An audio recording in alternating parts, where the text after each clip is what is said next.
Welcome to Buzz on Veterans, brought to you by Operation Barnabas. I'm Chris Budihas, your host. Over here at Buzz on Veterans, we like to do a couple things here with these segments. We like to spotlight veterans in our community and what they're doing, and then also what they're doing in their post-military career and how the military affected what they're doing and how they're doing it. Today I have Josh Kristoff from Nomad Capital Ventures. Josh, thanks for being here today. Thanks for having me, Chris. It's good to see you. So, hey, can you tell us, where you're from, what you did in the military, and then what are you doing now with Nomad? Sure. Yeah, I grew up in Syracuse, New York. Not really any military exposure for me in my life. A friend of my dad's had suggested the Naval Academy to us. We kind of laughed about it at the dinner table. But sure enough, I ended up going there. Played soccer, graduated, and commissioned as a surface warfare officer. That's great. So headed out to sea. Did about 7 years in the Navy. Saw 23 different countries with my first ship, which was pretty awesome, and finished up in Bahrain, where our first daughter was born. My wife is also surface warfare. That's awesome, yeah. And I understand you have a partner also that was a military veteran at Nomad.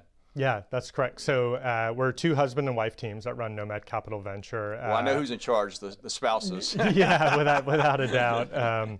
And then, so Carly and Jared DaCosta are our West Point counterparts, and awesome. We met them when we were working in Silicon Valley. Oh, great. So, yeah. So what do you do at Nomad Capital?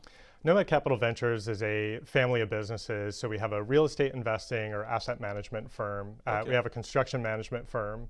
We have a property management firm where the core product is short-term rentals. That's Nomad Hospitality. Okay. We have a real estate brokerage run by Rich Sancato and Trisha Ray Sancato, another husband-wife team. Awesome. That's Nomad Realty. Yeah. And the fifth business, which is kind of in progress right now, is a software product that supports the short-term rental business. So how's business? I mean, we had COVID, obviously, and then we're coming out of COVID, and then, as we mentioned earlier, I've heard some figures, 1,400 people a day moving into Florida. How's business, post-COVID for Nomad? Well, immediately post-COVID, it was a total boon for Florida. I mean, beaches were open, the state was open, and that was great. Printing money effectively, which was really nice. And of course, when you're printing money and it's an unregulated environment, specifically on the short-term rental side, everybody jumps in. So we've swung from an undersupplied environment to an oversupplied environment, which is certainly presenting a challenge for us. And of course, a lot of operators who thought they were going to come in and print money as well. So it's, for us, the business is really about resiliency and building a sustainable product that can withstand this down cycle, is quite frankly where we are. So if you had to predict the future, what do you think it's going to be when you take a look at housing?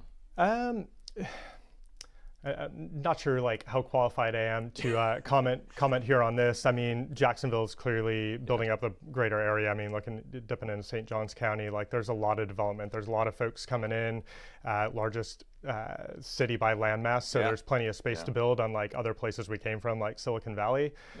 So I think people that want to come to Jacksonville specifically are going to look good. The investment in the community looking really remarkable. I mean, Jacksonville in 10 years, I think, will look a lot different than Jacksonville 10 years ago.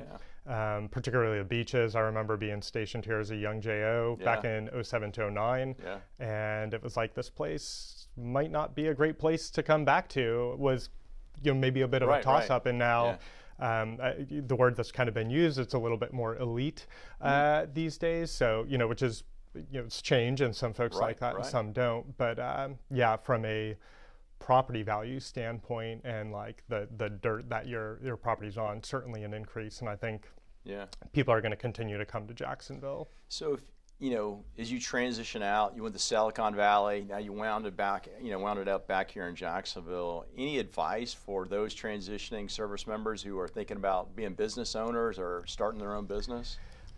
I generally say the best advice is don't take anybody's advice, which I think is fair. I mean, I was sick of it when everybody would ask me hey, what's your passion? You got to do what you're passionate about. And that's awesome. It sounds great, but I think now where I'm running my own business is kind of the space where I get to push in the directions of the things that I really care about. but I wouldn't have had the capacity to do that without everything prior to. So without the experience in the military, without ran a manufacturing company in my hometown, then headed out to Silicon Valley, without all those experiences, some of which were very high highs and some of which were very, very low lows, particularly, trying to make your way in Silicon Valley starting from zero is tough. So, I mean, really specifically, as this is a veteran audience, generally vets are known for their grit and resilience, and so I'd say have that and a healthy dose of a really strong partnership. In the case, this is with my wife, Cassandra. There have been many times where she would say, hey, that's not looking good. Let's do something different, and vice versa. And we always took those decisions together and move forward together. So I'd say find a good partner that can help keep you honest, and then just keep driving at it and know when it's a sunk cost to get out and move on. Yeah, very smart. Yeah. Well, hey, Josh, thanks you for your service. Thanks for coming in and talking to us about Nomad Capital. So if anybody wants to look you guys up, how do they find you on the internet? I'm on LinkedIn, so on LinkedIn, I love talking to folks there. Josh Kristoff, like Frozen. And for nomadcapitalventures.com is a great place to find us. And if you want to visit the Jacksonville area, nomadhospitality.co.com. Yeah. Well, thanks for what you've done for our service to our nation and what you're doing in the Jacksonville community. Hey, folks, today's episode was brought to you by Operation Barnabas out there in Arch Park, doing a lot of great things. A couple things I want to throw at you, some figures. Since 2017, they've helped 157 homeless vets get back on their feet and into housing. That's a great thing. So take a look at their site on operationbarnabas.com. If you feel that this is a great and worthy cause, which it is, if you'd like to donate a little bit of money, that'd be great as we take a look at building out a tiny house location out there in Orange Park to help those veterans get back on their feet and where they want to be in society. Thank you very much.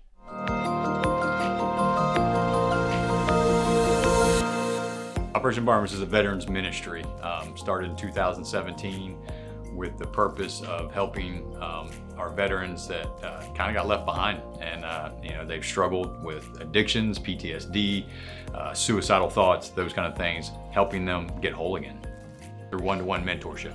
Being able to communicate with them and help them can drastically change their life, can drastically change a family's life. The little that we can do is put our hand out and say, hey, do you want a hand up?